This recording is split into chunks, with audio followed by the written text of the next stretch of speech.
یزید کی فوج، یہ رات کو کون سا ٹائم ہے جنگ کرنے کا؟ یہ جنگ کے اصولوں کے خلاف ہے۔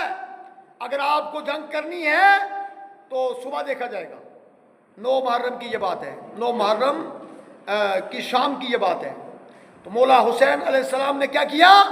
مولا حسین علیہ السلام نے، جس کو ہم شب عاشوراء کہتے ہیں، محرم کی 10ویں رات ہے، مولا حسین علیہ السلام نے اپنے تمام رفقا کو جمع کیا۔ کیا کیا؟ جمع کیا، اور جمع کر کے انہوں نے یہ اعلان کیا کہ آج کی رات سبھی لوگ عبادت کرو، عبادت میں گزارو۔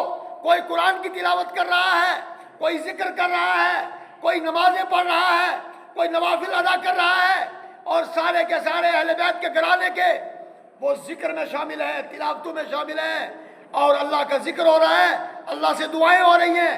تو پوری رات عبادت میں گزار دی۔ مگر اس میں ایک درد بھری بات یہ ہے کہ مولا حسین علیہ السلام جب تلاوت سب کو کروا رہے تھے، سب تلاوت کر رہے تھے، تو سیدہ سکینہ میدان میں آئی۔ سیدہ سکینہ نے آ کے ابا جان سے کہا، ابا جان، علی اکبر بھی قرآن پڑھ رہے ہیں، امام قاسم بھی قرآن پڑھ رہے ہیں، انہوں محمد بھی تلاوت کر رہے ہیں، سارے میدان ہیں، یہ سارے قافلے والے قرآن کی تلاوت کر رہے ہیں، میں بھی چاہتی ہوں کہ مجھے بھی قرآن پڑھایا جائے۔ تو مولا حسین علیہ السلام نے کہا لاؤ، قرآن لایا گیا۔ آقا حسین نے کہا بیٹی پڑھو اعوذ باللہ من الشیطان الرجیم، بیٹی نے پڑھا۔ پھر کہا بیٹی پڑھو بسم اللہ الرحمن الرحیم، بیٹی نے پڑھا۔ جب پڑھنے کے بعد الف لام میم تک شروع کروایا، جب شروع کرا دیا قرآن عظیم، تو اس وقت جب شروع کرا کے فارغ ہوئے تو مولا حسین کی آنکھوں سے آنسو جاری ہو گئے۔ کیا ہو گئے؟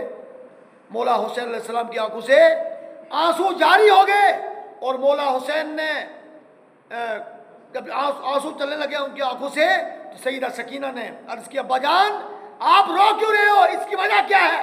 کیوں رو رہے ہو؟ کہا بیٹی رو اس لیے رہا ہوں کہ قرآن تمہیں تو شروع تو کرایا ہے، پتہ نہیں ختم کراؤں گا کہ نہیں، کیونکہ صبح شہادت کا دن تھا 10 محرم۔ تو اس وقت سیدہ سکینہ نے عرض کیا ابا جان ایسی بات نہ کرو، جب میں مدینہ سے چلی تھی تو بہن سورہ نے مجھے کہا تھا کہ میرے ابا جان کو پانی ڈال کے دینا، میرے ابا جان جب نماز پڑھے مصلی بچھا کے دینا، میرے ابا جان سے محبت کرنا، میرے ابا جان کو کسی چیز کی پریشانی نہ ہونے دینا۔ تو آپ کہہ رہے ہو کہ میں دنیا چلا جاؤں گا، اس کی کیا بات ہے؟ کہا بیٹی 10 محرم الحرام کا وقت دن آ چکا ہے، اس کا میرے نانا جان نے ہمیں پہلے ہی بتا دیا ہے کہ محرم یہ جو جگہ کربلا ہے، اس کربلا کے اندر میری امت کے لوگ میرے نواسے کو بے دردی کے ساتھ شہید کر دیں گے، یہ مجھے پہلے معلوم ہے۔ تو میں گزارش کروں، مولا حسین علیہ السلام نے رات کو گزارا عبادت میں، کس میں گزارا؟